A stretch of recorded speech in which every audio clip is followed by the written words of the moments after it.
Welcome to the Down Dog Athletics Podcast, a competitor's guide to mental health and mastery, your resource for conversations around mental health and the mindsets necessary to master every area of your life. My name is Paul Klingen, and I'm a former Division I athlete that struggled with my mental health until I started yoga, which opened me up to other practices that gave me a balanced approach to my physical and mental health. The goal of this podcast is to inspire others to do the same, train and compete like an athlete, while also having the ability to slow down and practice stillness. When you can do both, you find balance and evolve into a greater version of yourself. What's up, Down Dog athletes? Hope you guys are all having a great day. I know I am. It is my 29th birthday, January 29th, my golden birthday. I didn't even realize this was a thing until probably 6 months ago when people were like, oh my God, your golden birthday is going to come up. I was like, did I just have my silver? Sorry, dad joke, but I had to do it. And anyway, so it's my birthday today, and I thought no other better way to spend my birthday than on the podcast with you guys. And today's guest is super cool dude. He's an amazing dude, and I think the reason why I'm stuttering so much is because I'm trying to find words to describe how powerful his story is. And that's just the best way I can put it, is his story is incredibly powerful. It is everything that this podcast is about, and I'm so excited for you guys to listen to it. But before I get into that, a couple housekeeping things. If you haven't yet, go subscribe to my YouTube channel. I have a boatload of training videos. I upload the podcast to that as well, just the MP3 version where you can listen to that there if that's a better platform for you than a podcast platform. I also upload 5 to 10, 15, 20, even 30-minute yoga flows that you can do that are all going to be catered to different parts of the body or different needs that you might have. I just uploaded a little 5-day flow, or a little 5-minute flow rather, that you can do after a leg day. So uploading a ton of content there. So go to YouTube, check that out. Down Dog Athletics YouTube, and then head over to downdogathletics.com and catch my newsletter. That's where I upload everything that I'm doing throughout the week. So this is going to be videos, this is going to be podcasts, this is going to be blogs, this is going to be any events that are going on in the Seattle area. I've been dropping in a 20% off coupon code for any merchandise that you can get, whether that's journals or shirts. And so I just pack it full of a ton of stuff so that you get everything all in one place, so you don't feel like, man, I got to make sure I'm catching up on this or I'm missing out on that. It's all in your inbox, all weekly. So check that out. It's the weekly roundup is what I like to call it. And so if you haven't done those two things, be sure to go do those, the newsletter and the YouTube subscribe to both. And today's guest, as I was mentioning, super cool dude. Coach Sam Tooley is what he goes by on social media, but Sam Tooley, he's over on the East Coast, and he's the owner, founder of multiple gyms, Alpha Fit Club and Alpha Performance, and then he's got this Alpha Mindset coaching program that he's been doing that's incredibly cool. Been following along with his journey as well. But he's a really inspiring guy to me. Every time I go and check my social media, he's already up 3 a.m., 3:30 a.m., whatever time he's got to be up on that East Coast time, and he just hustles and he grinds. And there's a lot more to him, and you hear that in his story. So I'm really excited to share his story with you and have him on the podcast. So here we go. Without further ado, Sam Tooley. What's up, Sam? Sam. Coach Sam Tooley. I was totally spaced for a second. What's up? Thanks for coming on the show, brother.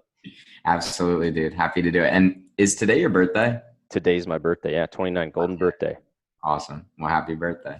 Thanks, man. I was like, what can I do that's like gold? There's like, is it like here you are spending it with me? I don't know. You a must golden have come ticket. Up short. Yeah. But no, dude, ever since I started following you, met you through the Live Better guys, I've been like, man, this guy's expiring. Every time I wake up, I'm like, all right, got to make sure Sam's up at 3:30 because my alarm's going off at like 4:35, and I'm like, all right, you beat me up, but you got those 5 a.m. clients, man. Those are intense classes. How do you do that? Yeah. Listen, I mean, to be honest, those are the ones that I'm the most excited for because if they're willing to get up and get it done at that time, typically they are super motivated themselves. Yeah. And so that energy is contagious, right? And I look forward to that crew. And so over the years, it shifted. When I first started, I was really just training people one-on-one, and that was kind of my jam. And as the gym has grown and the space has grown, we've evolved. And so now we have, the 2 different gyms, Alpha Fit Club and Alpha Performance. And most mornings I'm at Alpha Performance, which is more of like a semi-private training facility. And so it's basically the same crew every day. And so I've gotten to know them really well. I would say they're all my friends, and I joke with them saying they're stuck with me. But at the same time, I look forward to the sessions, and I sit up and I'm like, what can we do tomorrow? How can I make it different? and they appreciate that, right? So it's kind of this contagious energy that I feed off them, they feed off me, and it's an awesome way to start the day. And if I don't start my day in that way at that time with those guys, then I actually almost feel off, right? So it's just a part of my habit, it's a part of my routine, and it's something I certainly, I look forward to it. So Absolutely. And I can definitely speak to that 5 a.m. because I've taught classes before too. And when people are getting up, then it's not like they accidentally got off work and like, I should work out. Like, it's intentional. They have to plan for it the day before. How do you, with that group, keep things fresh, but then also in like maybe a semi-private model or even a class, structure it so that there's still progression and they're still working towards specific goals? So most of them are guys who are training for something outside of the gym. It's not necessarily a group that's, looking to like lose weight or something like that. They are really almost like ex-athletes that have come together and say like, we want to push it every day. And so some of them are coming out with me to LA to do the Hyrox race in March. And so I've tricked enough of them into coming to do that. So now their workouts are starting to resemble that type of a workout. And so they're almost my test subjects, right? Like they're my guinea pigs, and they're doing stuff either after I do it or before I do it.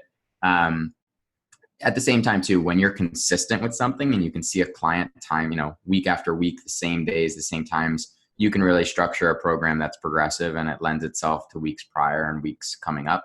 So that consistency and their willingness to buy into a schedule helps me immensely as a coach. And so they make my job easy pretty much. Yeah, no, it definitely makes it easier when you have something that you're working towards. And at that point, it's just executing.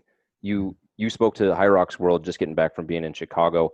For people who maybe aren't familiar with that, what is that competition like? You performed really well. I think you got second overall for your age group, and now you're going to Worlds, or what is that? What's Yeah. that So, I mean, we'll start with what it is, and then we can laugh about where I ended up. But so I discovered it in New York. They came to New York City as their second ever U.S. competition. It's by Puma, and it's based out of Germany, basically. It is a half running, half strength based event, right? So you do 1,000-meter run into a strength event, and you repeat that 8 times through. So most people are doing it in an hour and change. The world record, which was just set in Chicago, is 57 minutes, and the pros do it with absurd weights, right? So it's almost CrossFit-esque, except for the fact that it's the same race every single time, right? So the events don't change, the order doesn't change, the weights don't change. So for somebody who comes from an endurance background where things are standardized, I can appreciate that because you can really train for it and improve. And I think for me, when we talk about progression, I love knowing that I'm working towards something very specifically and that I'm getting closer and getting fitter. So in New York, I ran 116. I was 6th in the age group and maybe 23rd overall out of 1,000. But I could not push the sled. So they have you push a sled at one point in the race, 50 meters, and it's loaded up with 275 pounds, which is not terrible, but when it's on a rolled out rug, that causes some problems if you don't have the right shoes. It gets terrible too after 8 rounds, I'm sure. Yeah. So it wasn't even that it was that much weight. It was that my shoes just kept slipping out. So went back to the drawing board, super motivated, and decided to wear some Nike Metcons. So it backfired in the sense that I couldn't feel my foot by the end because those bad boys are not meant for running in, but I did push the sled 5 minutes faster, right? So that just goes to show. Ended up getting second place overall by 2 seconds in the whole race. So somebody beat me by 2 seconds. And I won the age group. So I qualified for the World Championships in Berlin, which is in April. Still 50-50 about it just because that's a big trip and it's literally the week after LA. But it's an awesome event. And the way that I compare it and describe it for people is that it's like an indoor track event for adults, right? So I grew up obviously as a track and field athlete and a cross country athlete, and indoor track meets were the best because it felt like the crowd was on top of you and the hype was real, music would be bumping, et cetera, et cetera. And so you just felt that energy.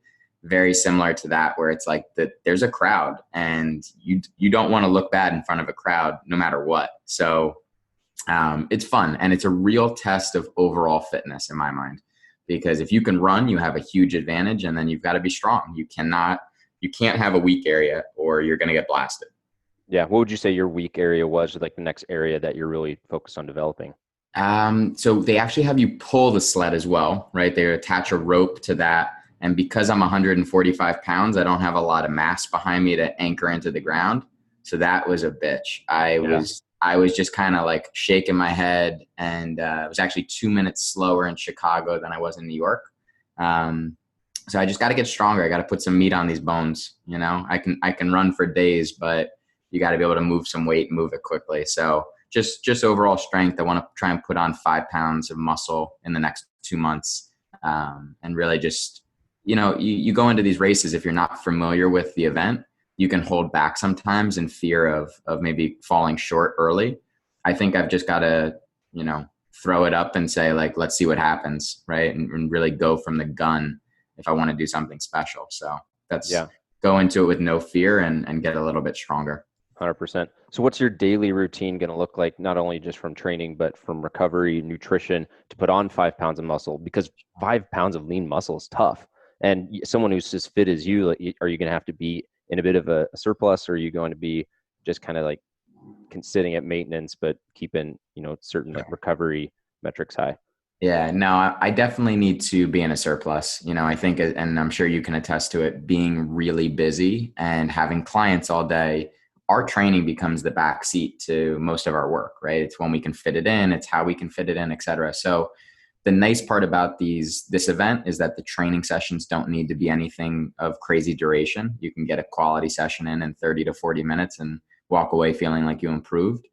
But at the same time, the nutrition needs to be on point, and it needs to be a lot, right? And so for me, it's just eat more, eat clean, right? I'm messing around with Icon meals, so I do the meal delivery service, and it's really just take it down, right? And then laughably so, you mentioned that I'm up at 3:30. I got to get to bed and I got to get rested. So I've always struggled with sleep. It's not even that I don't get into bed. I get into bed around 7:30 or 8 every night, which again, I'm on a different time zone, basically. I'm like, they joke and they call me grandpa, but I don't even think my grandpa does that shit. So Yeah. it's really just, I've got to work on my sleep and really work towards improving the quality of it, for sure. Yeah. Would you say that you obviously have you're a ton of drive and you're always going? Would you say though that you're someone that is like maybe like fidgety, or someone that is really sympathetic just in how you go about through your day? Or do you feel like you're able to get into like your parasympathetic and really be relaxed? Because I saw a really interesting post by Jay Ferrugia. I don't know if you follow him, but he's just talking about how like hard gainers are people that are usually like hyper wired, always going, going, going, and they don't get that time to just like sit down, recover, and let like testosterone and all the hormones do its thing. I have a hard time with it. I think I've become very intentional and very selfish about my mornings. So we joke saying I get up at 3:30, but my morning is meant so that I can start very slowly and really get centered on how I want to go about my day. And so I start from a place of like stillness and calmness and mindfulness. I meditate, I read, and I write every morning, or at least I try to. And and so that's where I kind of can find that time to be easy. And then midday as well, I can find like a midday reprieve. I think being your own boss, you can set some structure into your schedule to really let that happen if it's important to you. And I say it to my clients all the time.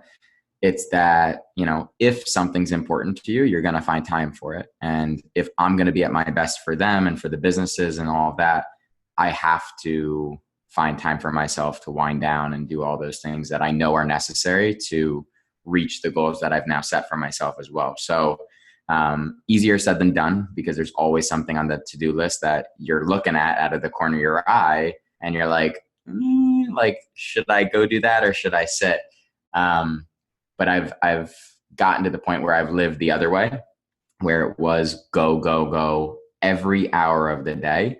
And it just left me in kind of this hole. Right. And so through trial and error, I think I've come to the realization, and I've let other people in my life know that it has to be that way. Yeah, 100%. At what point did you make that adjustment to start your morning slow and have that stillness and those really mindful practices? I love the saying, slow is smooth, smooth is fast. Mm-hmm. And I think you've alluded to that as well. But what caused you to realize that that's something you need to introduce? So it actually was, so about 4.5 years ago, not even, about just a little over 4 years ago, I did get sober. And so going through that process of being in rehab, right, and being in a sober living situation, I still, ironically, I didn't sleep well, right? And so I was always the first one up. And I found that, my mind was racing because I was looking around and I'm like, holy shit, I'm in rehab. And you have a lot of thoughts, obviously, and there's a lot of contemplation. And for me, self-reflection was a huge part of that process and the growth that occurred during it. And I found that it was best to do it first thing in the morning for me. And so just as a staple of me kind of turning my life around, part of that process was being really intentional with my mornings and setting myself up for a day of success. I would say, most of that process was starting my day with asking myself certain questions, questions that I still ask today, and it really was, at the time, it was setting intentions, and I didn't even know it, right? It was really me just kind of like waking up to my situation at the time.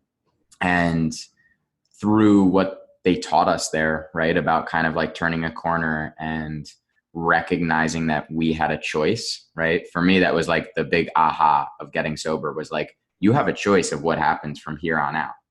And I had been living in a very kind of victim mentality mindset where I was like, oh, this is wrong, this is unfair, yada, yada, right?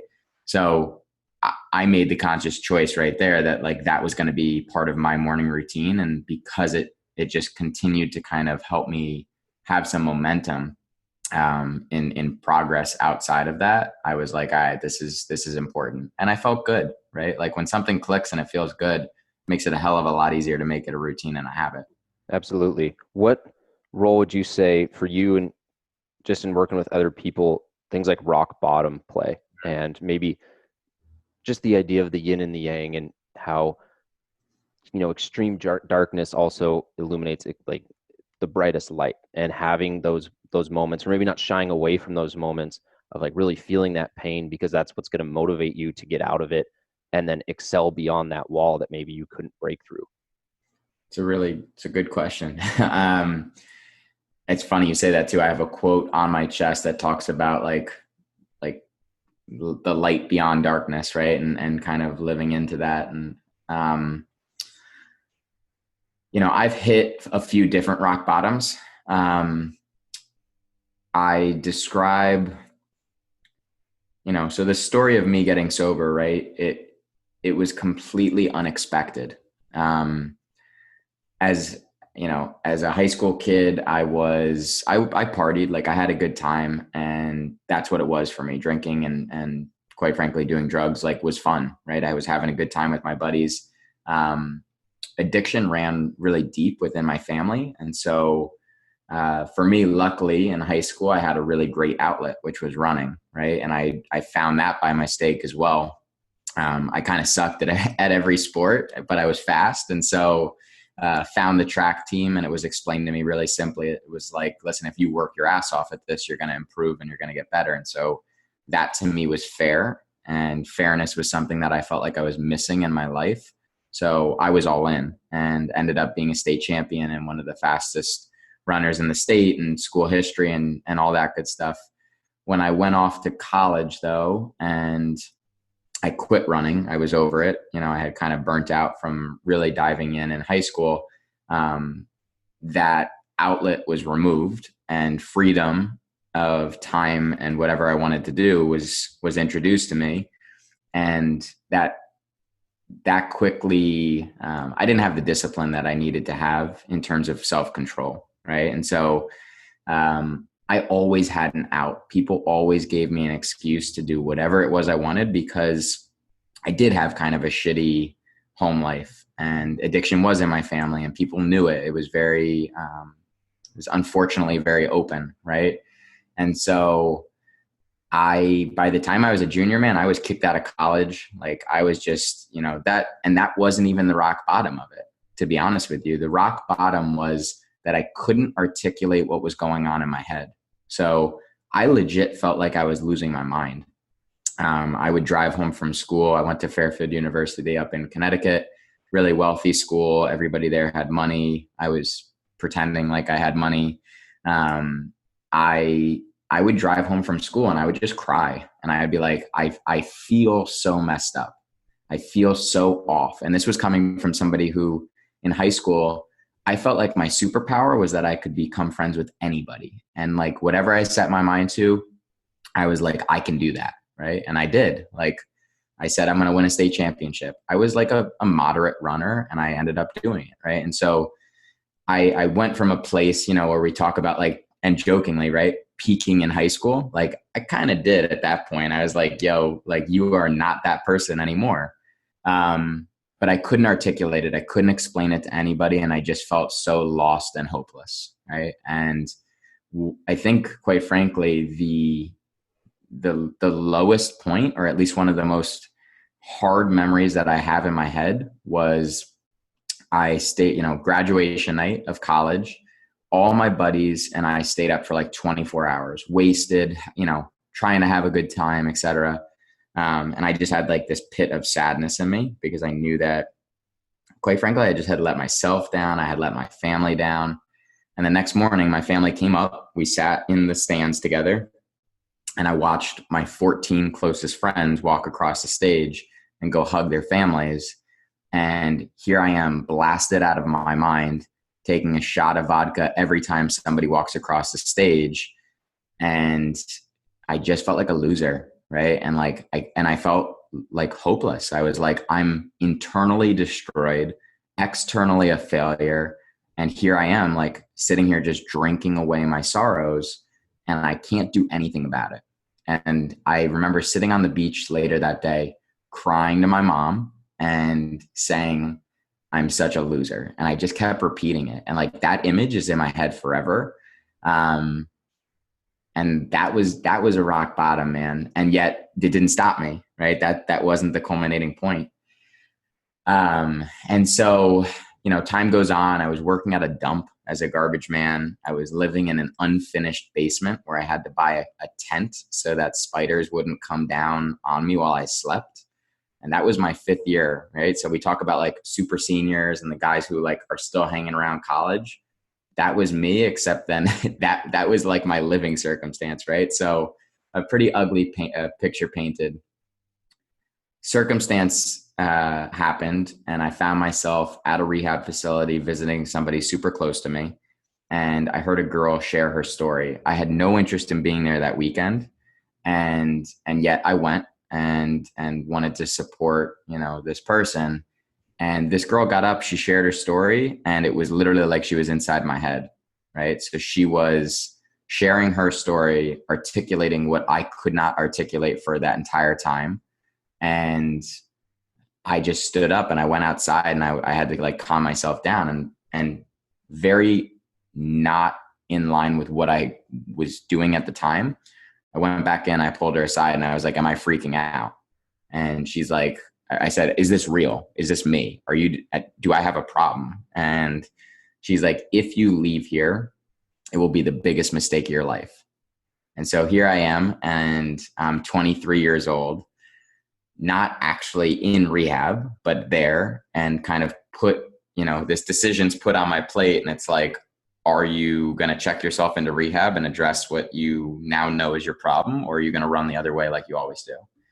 And I luckily had the strength, and I would describe it as that, to stay. And so I checked myself into rehab after multiple conversations with counselors there and this, that, and the other thing. And so laughably, they put me with all like the 45-year-old men, even though there was like a 20 something group, because they were like, you're so mature for making this decision and how you speak that you should be with the men.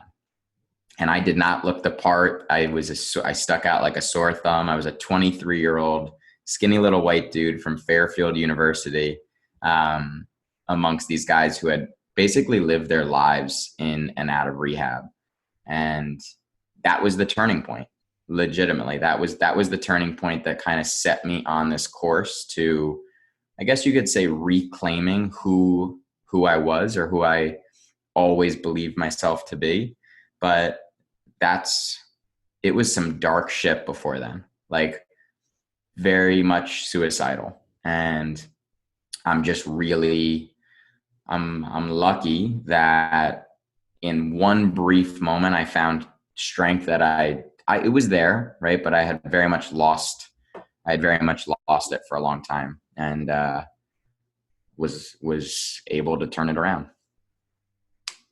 Dude, that's so powerful. And I love how you're talking about how the things that she was saying, you were like taking things out of that and being like, is this me? And I really wanted to have this conversation on this podcast because I love these conversations. I think they're super powerful, like guy to guy, talking about like dark places, insecurities.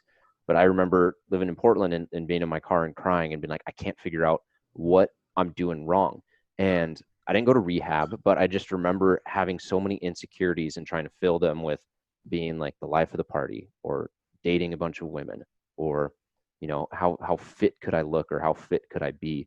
And if anything, I just would love for the message to be where it's like, you don't have to turn to those things to find your strength. Your strength is in your vulnerability to ask for help. And then when you do that, you're able to actually, like, to your point, reclaim who it is that you were. I don't know, that's at least how I can articulate the things that I really connect with that.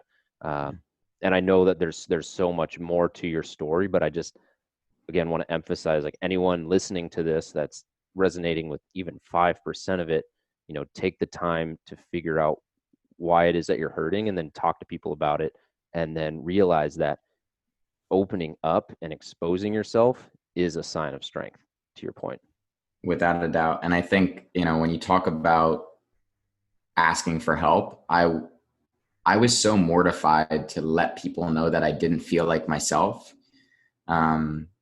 because I already was just so in my head, right? And so finally, when this all kind of came to fruition, I had to call my dad, and I was like, hey man, I'm thinking about staying here in rehab.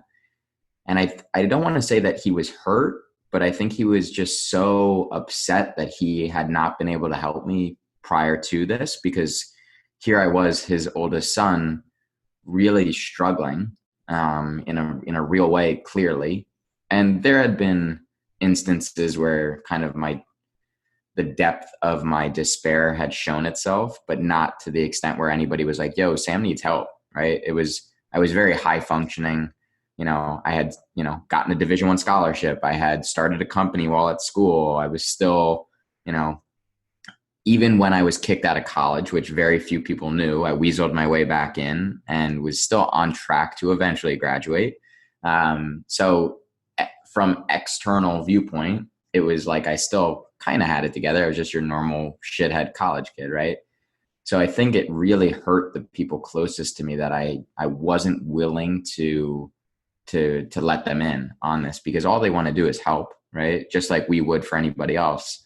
But that's easier said than done, right? Like, so without a doubt, I agree. I think, the closest relationships I have now are the ones where we are the most vulnerable with each other, because that just shows that I trust you, right? And people want to help people. Like, that's a trait of leaders, of good friends, of anybody.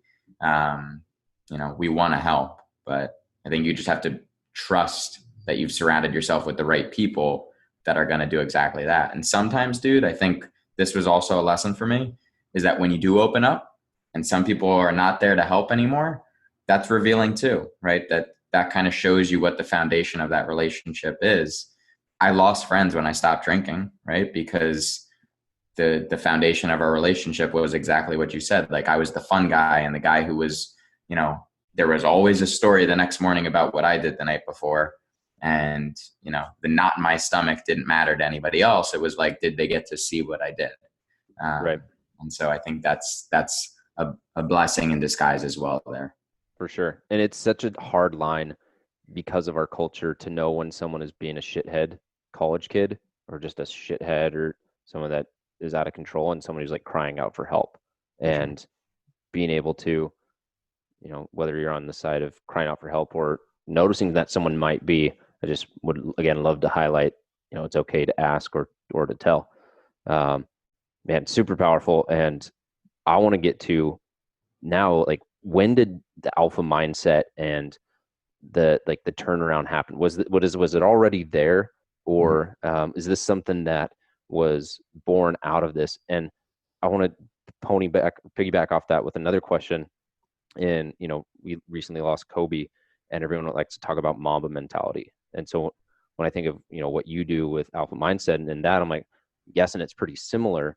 How did alpha mindset, I want to start there. How did alpha mindset start to evolve and that brand start to evolve from that point? Yeah. So, I mean, I'll tell you the ideation of alpha in general, right? So what started was Alpha Performance. That was the very first gym that I ever opened. It was about a 500 square foot facility. The reason I called it Alpha was because when I ran in high school, we had a very militant coach and the group names were Alpha Bravo, Charlie Delta Foxtrot. And we were one of the most successful cross-country programs in state history. We won back-to-back state titles when I was in high school. So that top group, that Alpha group, was legit. Like that was to get into that group as a high school runner, you were Division I bound. You were, an elite level runner.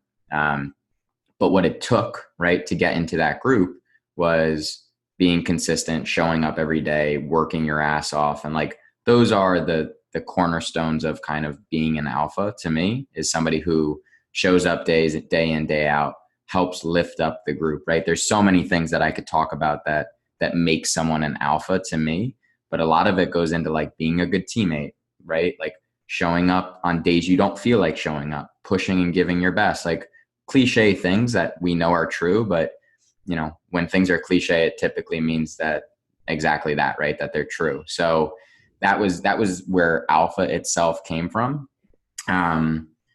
I started my Instagram account kind of out of necessity, right? So on Instagram, I'm coach.Sam Tooley. I had moved back home to coach at my high school once I got sober, because I knew that I would be at my best there. I knew I had to like walk the walk and hold myself accountable if I was going to lead a group of kids, right? And so my dad, who was like my biggest supporter, was like, what do you want to do? And I was like, money aside, everything else aside, like, I want to coach. I was like, that's what I want. He's like, dude, then let's go, come home and do it. So huge to be supported by my dad in that way. Came home, immediately knew it was the right decision, just felt at home with those kids. And unfortunately, that first season, I ended up losing my dad. He passed away really suddenly. This was about 3 years ago. And I've never been so supported in my life. And ironically, it was by a bunch of 15, 16, 17-year-old kids. Wow. Right. I'd never lost anybody like that in my life. Right. I'd lost, my grandma when I was young and she was old, and that was just, common, that wasn't abnormal. And I was slightly prepared for it. Right. But this was, my dad went in for a routine neck procedure. I picked him up from the hospital. He was wearing his neck brace. I made fun of him for his neck brace, picked up his meds, and that night he passed away. Long story short was basically he took too much of the medication that they gave him, and it cut off circulation to his brain. And turn my world upside down, man. Right. Like just completely, here I was like figuring my shit out and finally doing stuff to make him proud. And he was gone. And so that was a tough go. But at the same time, it reaffirmed that I was in the right place doing the right thing. And I was able to bounce back really quickly because of that. Um, and so I started the Instagram account because I needed to make money. And I was like, all right, well, I'm going to coach runners online, right? That'll be my jam. So started posting pictures of me training, started all this stuff. And my buddies again were like, yo, what are you doing? Like, you just like, we get it, man. You're not drinking anymore. You're coaching, but like you're posting pictures on the internet of you running around shirtless. Like, what's going on? And I'm like, this is what I'm doing. Like, it's a business, yada, yada. I rationalized it. Eventually that became my outlet, right? Where I started posting more than just my training. I started posting, quite frankly, like my inner thoughts. And a lot of those thoughts are still like the cornerstone and the pillars of what we now call the alpha mindset, because it was just me seeing things for what they were. And having, I always say this too, which is why it was hard when I first started coaching, because so much of my mindset and how I carried myself was the foundation that I built getting sober, right? And recognizing that I had a choice. I was like, listen, like life is going to hand you what it hands you, and you have a choice in what happens next. You don't have a choice in what it hands you, but how you respond to that is on you, period. And I went into losing my dad with that same mindset. And it was pretty quick, to be honest. I was able to really take a step back and say, like, what would he want you to do? Would he want you to go back and drink? What purpose does that serve? Or would he want you to push forward and do what you're doing and having an impact on these kids? Also really importantly too, is that I had my little brother, right? So Jake was 6 years younger than me. And my mission went from like getting my shit together to showing Jake that we could do whatever the fuck we wanted to do still. Right. Yeah. And that was some real ammunition, right? That was some real firepower. And I was like, all right, well, game on, So the Instagram became kind of my outlet for my thoughts. And I was a little worried about being just an online coach. I just didn't feel like it was secure. I was like, what happens if Instagram crashes? Like, my business is gone. So I basically a few months later, I signed the lease to a 500 square foot hole in the wall and called it Alpha Performance, and said, all right, well, I'm going to start training people in person. Like, I'm going to build a gym. And again, just being in my hometown, people knew what I had just gone through, and they saw the impact that I was having with the kids. And I was so supported, man. Like, it was a really special feeling. And then yet life had more tests, right? A month after I signed the lease to the gym, we had a home fire, and Jake passed away in the fire. We lost everything.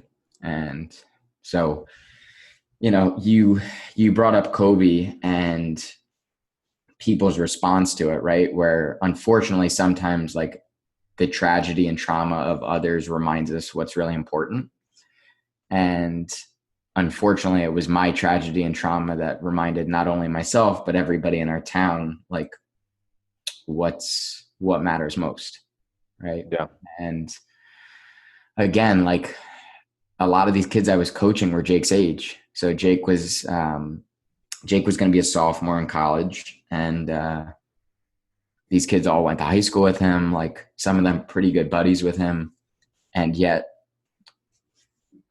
they were the ones supporting me. And unfortunately, it's just like, listen, life's going to go as it does. And you've just got to roll with the punches as much as they hurt sometimes. Right. And so I had this foundation where I was like, I knew what I needed to do. I knew the responsibility was on me, but boy, it got real hard to make strong forward progress decisions. I was pretty stuck for a while. But I was loved, man. And it was good to be where I was at, because if I didn't go through what I went through in terms of getting sober, I might not be sitting here having that conversation with you, right? Yeah. I very well might not have made it through because I was really destructive. So that year was a struggle. That first year of business was non-existent, right? The only reason I got by was because people cared. Yeah. But it was like work 1 week, sit on the couch another week, like work 2 weeks, fight to get out of bed the next week. About 6 months later, I was like, all right, dude, like, you know what? It's time, right? It's time. It's like, you got to do something. So signed up for my first Ironman. I don't know why that was a thing, but it was just something I was scared shitless of. I didn't know how to swim. I could barely bike. But I was like, you're going to do this and you're going to do it for Jake. It was the first time that I really committed myself to something. And no matter how I felt, I did it. I did the work. I showed up. I lived into that mindset that I preach, and I blew away my expectations, right? Set a goal and showed up on race day and just crushed it. Like, felt like I was like running, with them. And, Yeah. I mean, dude, obviously I'm kind of crying right now, but, and I do every time I tell this, but, I ran down the finish, and it was literally like a weight was lifted off my shoulder. So very hard to describe it, but it was like I gave myself permission to live life again that day. Yeah. And Wow. since that race, I have been a force. I've just put my head down, dude, and I've really worked, and it feels good because I knew it was there, right? You like, sometimes you can feel that. I'm trying to like regroup so I don't sound like I'm crying, but Yeah. sometimes you know that you are capable of so much more, but nobody else knows it, right? Yeah. So let's say I win a race, right? Just to keep the analogy simple. Let's say I win a race and I win it by 30 seconds, and everyone's like, damn, like, look at that kid go. But I know I could have won it by 2 minutes. Am I going to be really that happy with that performance, or am I going to just like, it is what it is? I knew I had more in the tank, and so take away the racing analogy. I've known for a long time that I've had this potential to achieve and create a lot and impact a lot of people, but boy, I didn't live into it. And so now I feel like I'm finally doing the work to live into that, and it feels good. Yeah. It feels fucking really good to just step up to the plate and know that you're giving it your all. Because only, I talk about it with clients all the time. Only when you've given it everything.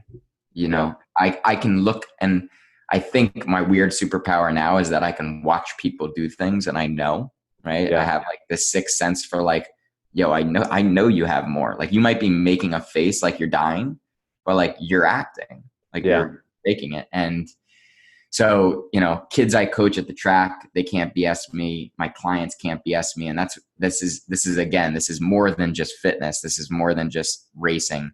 I know when people have more to give. And I think that's what makes a special coach, right? Is when you can tap into somebody and you're like, yo, you have more to give. And I think that's what inspires me now to get into these rooms with these guys and build these gyms and create these mindset courses. Like, the intent of the mindset course, Alpha Mentality, is to help people get out of their own way and admit that they can do more, right? Because I think people are scared to verbalize that, right? And acknowledge the fact that like they're probably getting in their own way, and that if they just really worked at it, like, kind of the little term that I've given it is like, what if you went into your personal growth and development the same way you go into a gym, with a plan, with checklists, and calling yourself on your shit and testing yourself, and just approaching it in a different way. Like most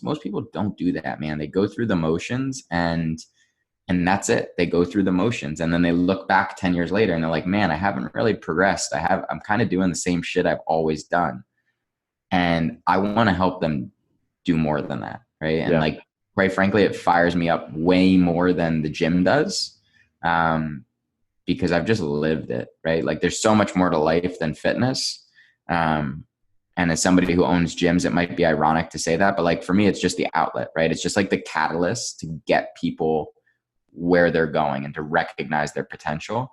And it's almost like a responsibility that I've put on myself. Like I feel responsible because I've recognized this to help other people recognize it as well. Yeah.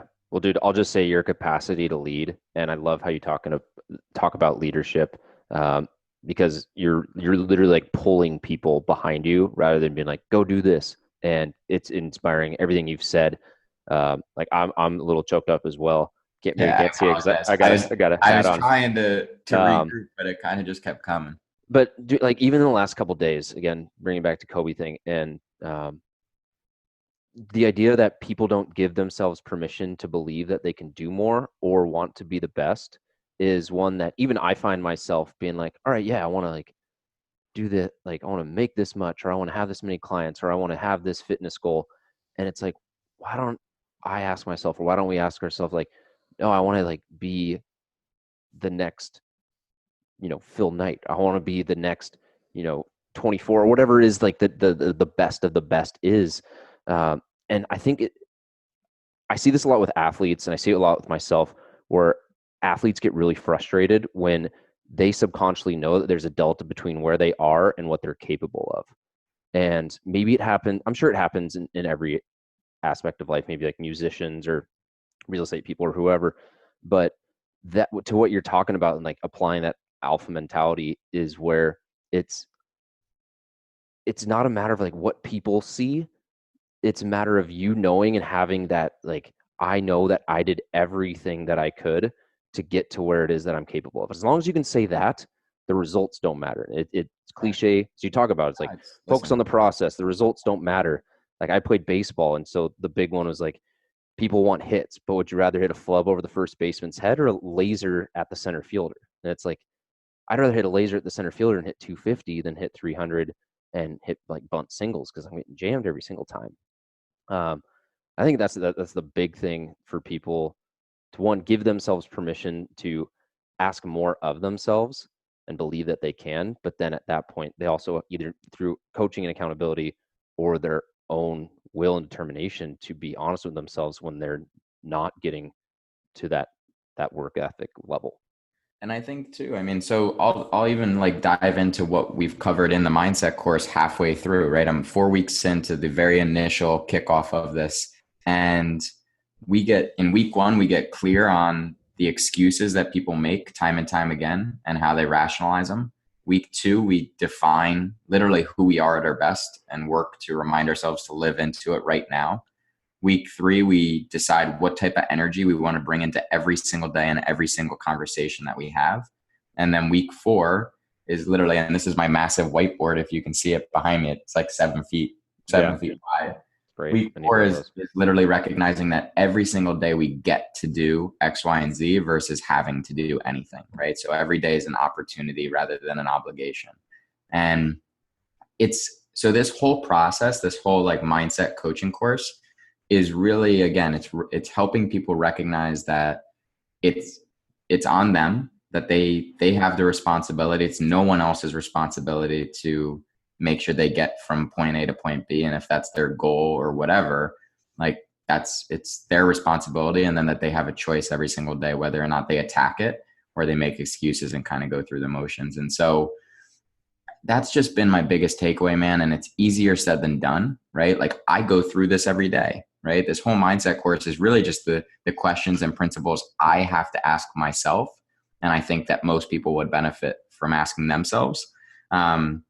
None of this stuff's automatic, none of this stuff's automatic. And I think, that's a big part of it too. It's an ongoing process, like developing a mindset that, one would call like alpha, whatever that means whatever that means to them is a forever process, right? Because we're not going to be all like jacked up every single day. It's really easy, I think, to live in alignment with what we want and who we say we want to be when life is going as we plan it to. But what I'm trying to do is give people the tools to fall back on when life punches you in the face and says, now what?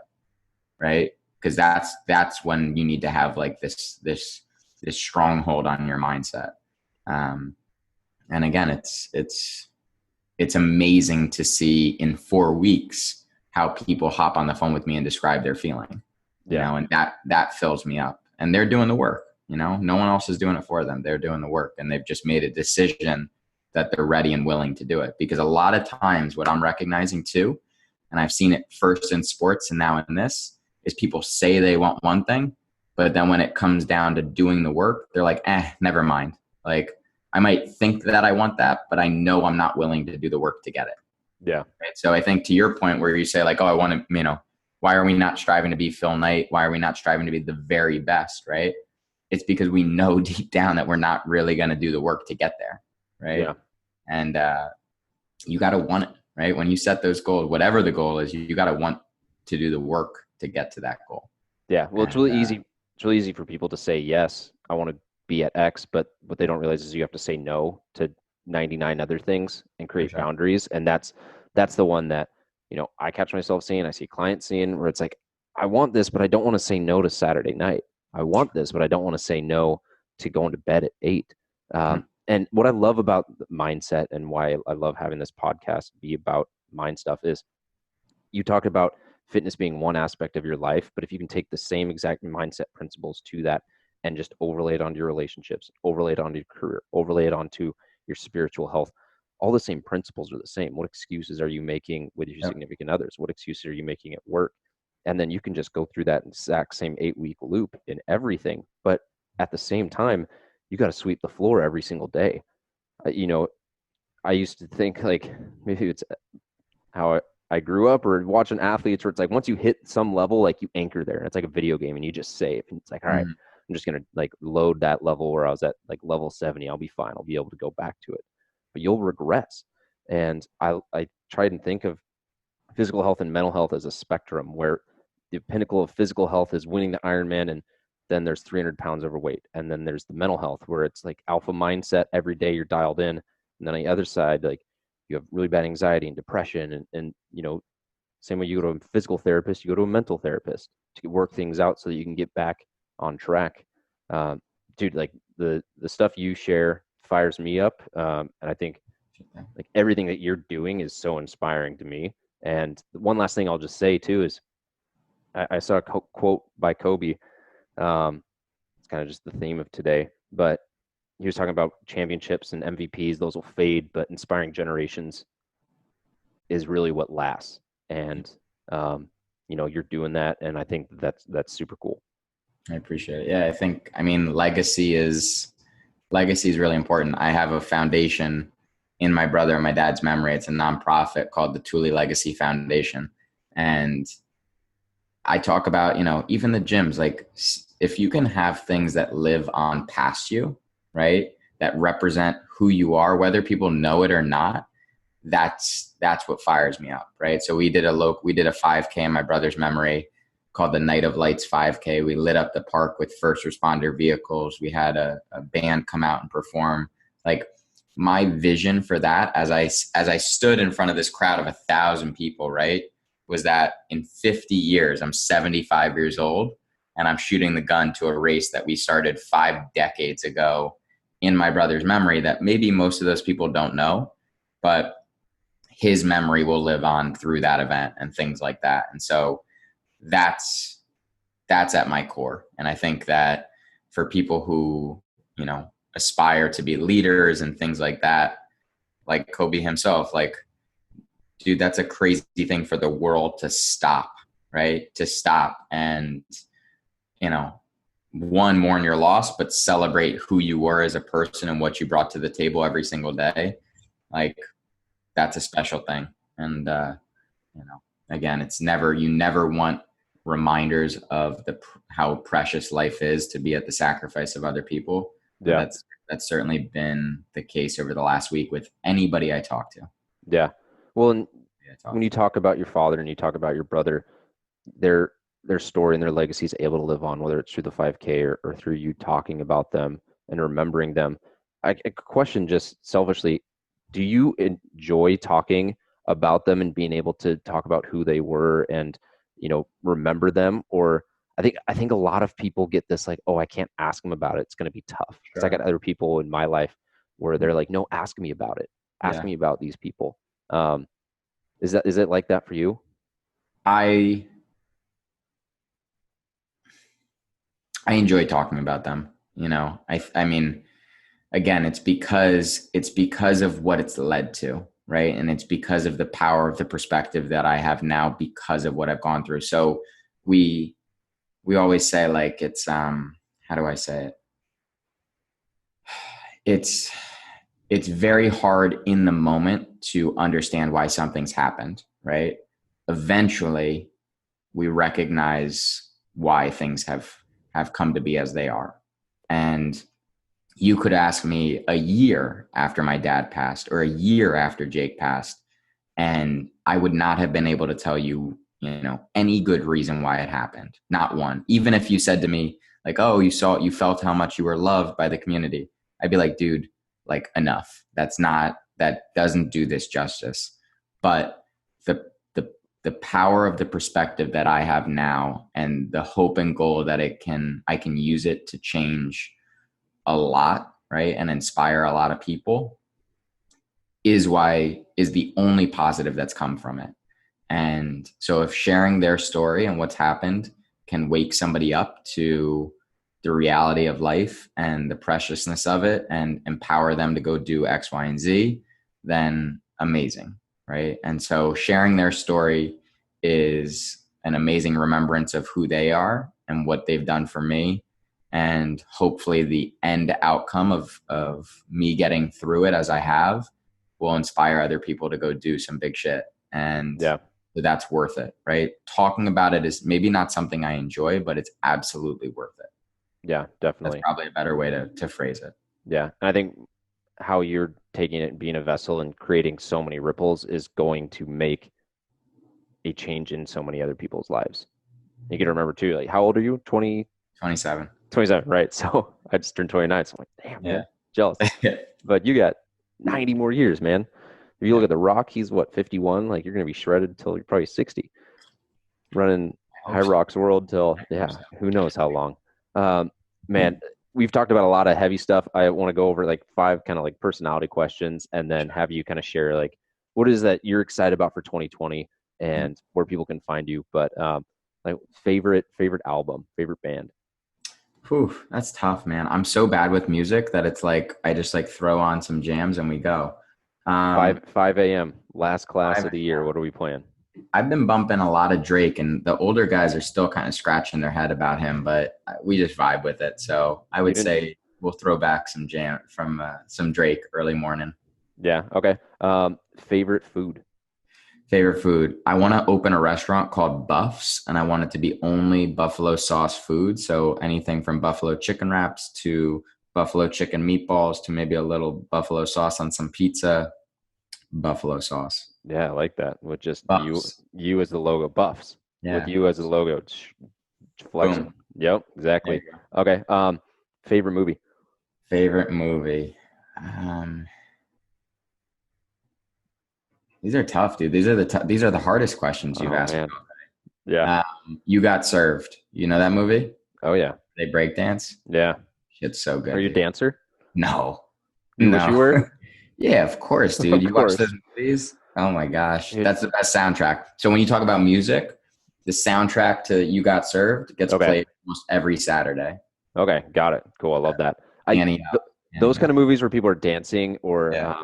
was it Magic Mike where Channing Tatum's like got all the moves. I'm just like, Yeah. man, I can't watch this. Now I know like how I'm not measuring up Correct. to this. Yeah. Correct. I'm just I'm like, man, I gotta work on a lot of things now. I'm gonna let myself suck at that one. That one, nothing's changing. There's Yeah, that's fair. not a good enough teacher. Yeah. You were just in Milan for Techno Yes. Gym, I think. Yes. Yes, sir. What's the next place that you want to go to in the world? So the world championships for Hyrox are in Berlin. That's a maybe for me. I have wanted to go to Australia for the longest time, dude. I really would love to go there. I just feel like from one, they have sick accents. I'd love to have an Australian I accent. could So see you like, with one. if I could spend like a month there and come back with one, amazing. Little sunshine and beaches. I think Australian girls are beautiful. And then they seem to have some pretty good looking food over there too. Yeah. Some nice little breakfast spots. So Well, man, Australia, I'll see if I can run some Facebook ads of this conversation in Australia please. and lay some work, groundwork for you, man. Thank you. I'll take all the help I can get. Yeah. Cool. Last one. What are you excited for in 2020? 2020 is getting better at what I'm already doing. So I want to double down on the stuff that I've already got in motion. We're opening our second Alpha Fit Club pretty soon. Awesome. So we are opening a second corporate location of a group fitness concept where we actually partnered with Techno Gym.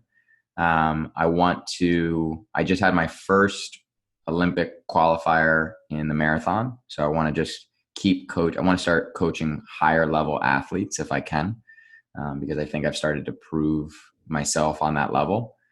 I want to really double down on this mindset course and start to speak with corporations and things like that, and really just start to share my story a bit more and hopefully blow that up. And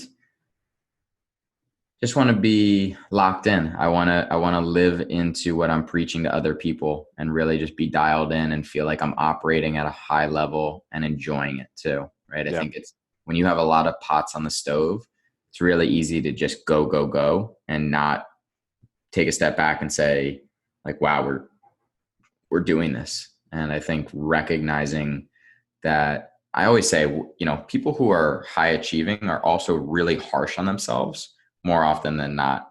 And we're really bad at patting ourselves on the back when we're doing things well. We don't acknowledge the wins as we should.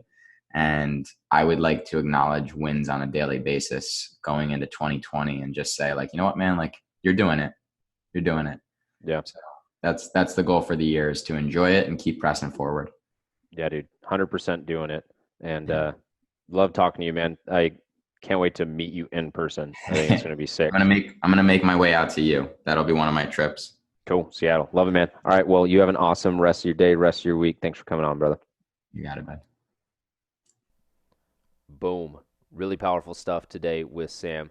I loved having him on, and I hope that you guys really enjoyed this podcast too. Before I let you go, if you haven't yet, be sure to subscribe to the podcast. Be sure to leave a 5-star rating and review if you got something out of it, or other podcasts that you've listened to in the past. Be sure to share it and tag Sam and I so that we know you're listening.